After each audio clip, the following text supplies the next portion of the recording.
Hello বন্ধুরা, Bengali spice চ্যানেলে তোমাদের সবাইকে স্বাগত জানাই। আজকে আমি তোমাদের সাথে চিংড়ি মাছ দিয়ে গাটি কচু অথবা কচুরমুখী রেসিপিটি শেয়ার করব। এই রেসিপিটি অনেকেই খেয়েছে আর অনেকেরই ভীষণই পছন্দ। তো আমারও কিন্তু এই রেসিপিটি ভীষণ পছন্দ। তো চলো তোমাদের সাথে শেয়ার করি। আর ভিডিওটি প্রথম থেকে শেষ পর্যন্ত দেখো, আর ভালো লাগলে লাইক করে দিও আর চ্যানেলটাকে সাবস্ক্রাইব করে দিও। তো এখানে আমি গাটি কচু নিয়ে নিয়েছি আর খোসাটা ভালো করে ছাড়িয়ে নিচ্ছি। অন্যান্য সময়ে আমি গাটি কচুগুলো আগে সেদ্ধ করে তারপরে খোসা ছাড়িয়ে নিই। এখানে গাটি কচুগুলো বিভিন্ন আকৃতি হওয়াতে আমি আর আগে থেকে সিদ্ধ করলাম না, ভালো করে গাটি কচুর খোসাগুলো ছাড়িয়ে নিলাম, এরপরে সেদ্ধ করব। তো এখানটাতে খোসাগুলো ছাড়ানোর পরে আমি গাটি কচুগুলোকে টুকরো টুকরো করে কেটে নিচ্ছি। এখানে আমার যতটা পরিমাণে গাটি কচু দরকার আমি কিন্তু ঠিক ততটাই নিয়েছি, বাকিগুলো রেখে দিয়েছি অন্য কোনো রেসিপির জন্য। তো এখানটাতে সমস্ত গাটি কচুগুলোকে আমি টুকরো টুকরো করে কেটে নিতে থাকি, তোমরা দেখতে থাকো।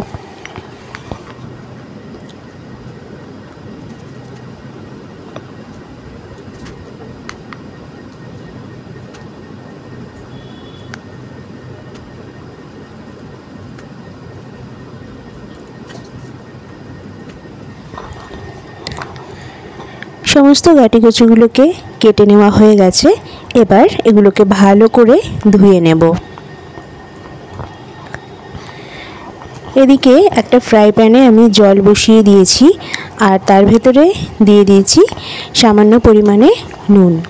এই জলটা ভালো করে ফুটে উঠলে এর ভেতরে দিয়ে দেব কেটে ধুয়ে রাখা গাটি কচুর টুকরোগুলো।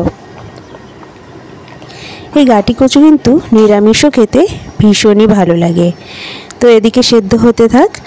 আর এখানে আমি কিছুটা পরিমাণে চিংড়ি মাছ নিয়ে নিয়েছি, ভালো করে খোসা ছাড়িয়ে ধুয়ে। এবার এগুলো ম্যারিনেট করে নেব নুন আর হলুদ দিয়ে।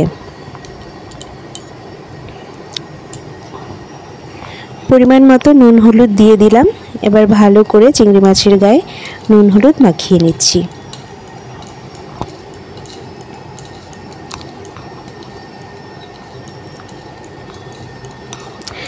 যে গাটি কচুগুলোকে সেদ্ধ বসিয়েছি সেগুলো কিন্তু পুরোপুরি ফুল বয়েল করব না। এখানটাতে গাটি কচুগুলো হাফ সেদ্ধ হবে আর বাকিটা রান্না করতে করতে সেদ্ধ হবে। দেখো গাটি কচুগুলো কিন্তু 50% সেদ্ধ হয়ে গেছে। এবার এগুলোকে আমি জল থেকে তুলে নেব। গাটি কচু তুলে নেওয়ার পর ফ্রাইং প্যানে আবার দিয়ে দিচ্ছি পরিমাণ মতো সর্ষের তেল। তেল গরম হয়ে গেছে। এবার আমি এর ভেতরে দিয়ে দিচ্ছি চিংড়ি মাছগুলো। খুব হালকা করে চিংড়ি মাছগুলোকে ভেজে নেব। দু পিঠ প্রায় 30 সেকেন্ড ধরে ভাজবো।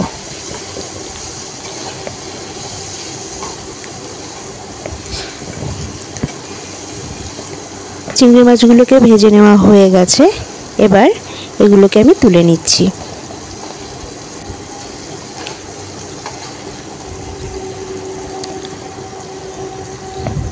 চিংড়ি মাছ খুব বেশি ভাজলে কিন্তু ভীষণই শক্ত হয়ে যায় আর যেগুলো খেতে একদমই ভালো লাগে না। তাই মাছগুলোকে অল্প ভাজলেই যে কোনো খাবারে টেস্ট ভালো আসবে। আর এখানটাতে মাছ ভাজা যে তেলটা রয়েছে এর ভেতরেই আমি বাকি রান্নাটা করব। মাছ ভাজার তেলে সবজি দিয়ে রান্না করলে সেই সবজিটা খেতে কিন্তু ভীষণই টেস্টি হয়। তো এই তেলের ভেতরে দিয়ে দিচ্ছি আমি কালো জিরে আর কাঁচা লঙ্কা ফোড়ন। এখানে আমি চেরা কাঁচা লঙ্কাই রান্নাটাতে ব্যবহার করছি। রান্নাটাতে কোনো ধরনের শুকনো লঙ্কা বা লঙ্কার গুঁড়ো ব্যবহার করছি না। তাহলে বুঝতেই পারছো রান্নাটা কতটা হেলদি হতে চলেছে। তোমরা বাড়িতে অবশ্যই ট্রাই করো, ভালো লাগবে। ফোড়নটা ভাজা ভাজা হয়ে গেলে ওর ভেতরে দিয়ে দিচ্ছি কেটে রাখা টমেটো কুচি। এই রান্নাতে টমেটো কিন্তু না ব্যবহার করলেও চলবে, তবে আমার ভালো লাগে তাই ব্যবহার করছি। এবার এর ভেতরে দিয়ে দিচ্ছি পরিমাণ মতো নুন, পরিমাণ মতো হলুদ আর পরিমাণ মতো ধনে গুঁড়ো। ব্যাস, আর কোনো মশলা ব্যবহার করব না এটাতে। এবার সামান্য পরিমাণে জল দিয়ে মশলাটাকে আমি কষিয়ে নেব। যেহেতু গুঁড়ো মশলা ব্যবহার করেছি তাই সামান্য জল দিলাম। আর যেহেতু চিংড়ি মাছটাও নুন হলুদ দিয়ে ভেজে রাখা আছে তাই নুনের পরিমাণটা কিন্তু আমি বুঝেই দিয়েছি। মশলাটা কষে যাওয়ার পরে, টমেটো নরম হয়ে যাওয়ার পরে এর ভেতরে দিয়ে দিলাম হাফ সেদ্ধ করে রাখা গাঁটি কচুগুলো। এবার গাঁটি কচুগুলো মশলার সাথে ভালোভাবে কষিয়ে নেব।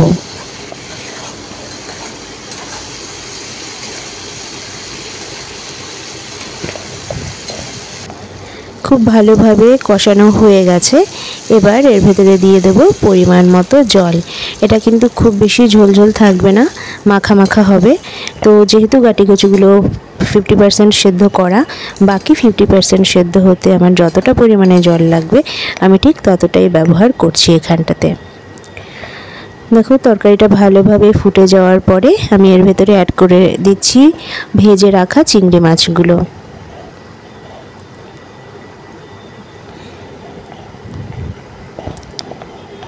কিছুটা নেড়ে চেড়ে অপেক্ষা করব গ্রেভিটা কমে যাওয়ার। যতটা পরিমাণে গ্রেভি চাই ততটা হয়ে গেছে। এবার উপর থেকে ধনেপাতা কুচি ছড়িয়ে নামিয়ে নেব আর গরম ভাতে পরিবেশন করব।